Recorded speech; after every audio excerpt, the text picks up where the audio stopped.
शेतकरी मित्रांनो, मी कृषी मित्र सुनील. आज आपण आलेलो आहे पारोडी गावामध्ये, तालुका करमाळा आणि जिल्हा सोलापूर. इथं आपण दिलीप मोरे साहेबांच्या इथं आलेलो प्लॉटवरती. त्यांना आपण 3 महिन्याची केळी होती, त्यांना आपण रायझोजन आणि मिरॅकल दिला होता पहिल्या डोसला. त्याच्यानंतर आपण प्रायमो आणि प्रोविटा दिलाय. तर साहेबांना विचारू आपण रिझल्ट कसा आलाय.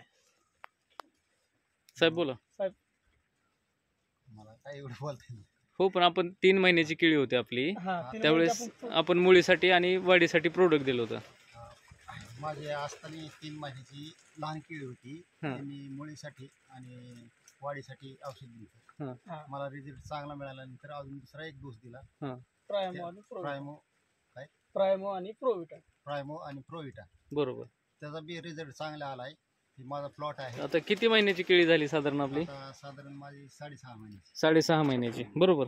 म्हणजे 3 महिन्यात साधारण पाहिलं तर आपण बुंदा पण बऱ्यापैकी झालाय चांगला आणि झाडाची वाढ पण चांगली आहे. म्हणजे ग्रोथ कमीच आहे तशी, कारण उन्हाळ्यात टेम्परेचरमुळं वाढ झालेलीच नव्हती बिलकुल. मग एकंदरीत वापरानं तुम्ही समाधानी आहात? समाधानी. रिझल्ट चांगला आहे. मग पुढे कंटिन्यू करणार आहात? कंटिन्यू. धन्यवाद.